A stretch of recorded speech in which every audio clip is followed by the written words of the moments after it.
Как часто нам приходится общаться с разными людьми? Подсчитано, в день мы разговариваем более чем с 30 мужчинами и женщинами, с коллегами, друзьями, родственниками или вторыми половинками. На что в первую очередь при этом общении вы обращаете внимание? На слова людей, верно? А вы точно уверены, что они вас не обманывают? Недавно Казань посетила всемирная легенда невербального общения, которая на протяжении 30 лет учит людей понимать друг друга без слов. Приезда Алан Пиза, австрийского писателя, автора 14 бестселлеров, которые изданы в более чем 100 странах мира, ждали многие. Кто же откажется понимать своего собеседника только лишь по его жестам? Как читать человека как открытую книгу и находить контакт с любым собеседником? Об этом и многом другом мистер Язык телодвижений рассказывал на 2 лекциях, которые провел в нашем городе. Пусть многие относятся скептически к значению жестов, Алан Пиз в своем мнении непоколебим. Только те, кто умеет читать язык телодвижений, покоряет этот мир. Я занимался бизнесом продаж и маркетинга, и очень часто мне приходилось общаться с людьми, и мне надо было определить по человеку, скажет ли он «да» мне или нет. Потому что, как известно, около 60 до 70% всей информации мы получаем через движение тела. Если вы действительно достигнете в этом хороших результатов, вот в том, что вы будете уметь читать жесты, вы достигнете гораздо большего, чем если вы будете это игнорировать.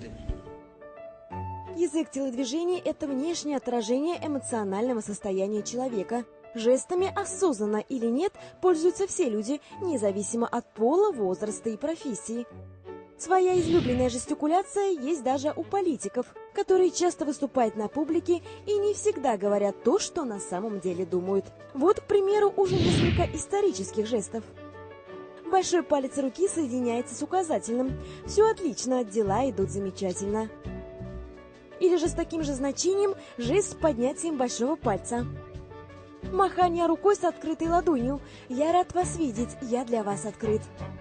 А вот жест указательного пальца вверх говорит «я вам всем покажу, вы будете меня слушать». Сжатая ладонь поднесена к щеке или подбородку означает скуку или негативный настрой собеседника. А вот жест, когда политик прикрывает рот руками, выдает в нем лжеца. Он точно не верит в то, что говорит.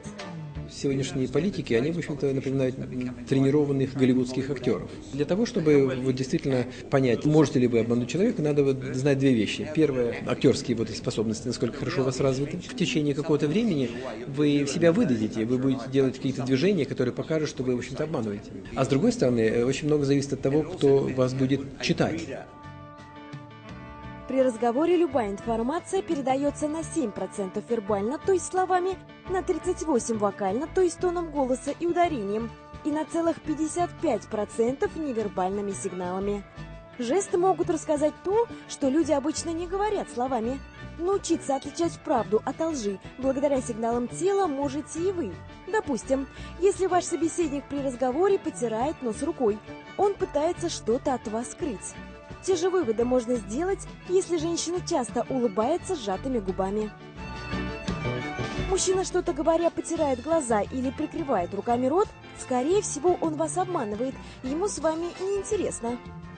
Когда же собеседник ставит между вами любой предмет, например, чашку, он от вас просто закрывается, ему некомфортно. Судорожно оттягивает воротник, точно врет, причем боится, что собеседник об этом догадается. Несколько вещей. Прежде всего, это сделать так, чтобы человек был расслаблен.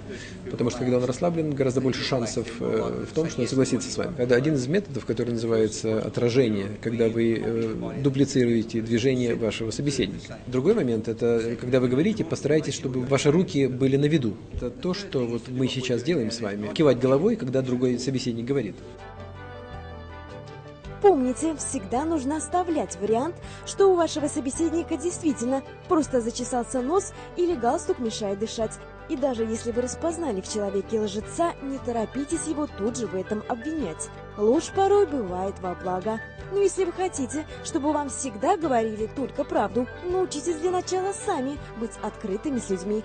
И тогда они, возможно, последуют вашему примеру.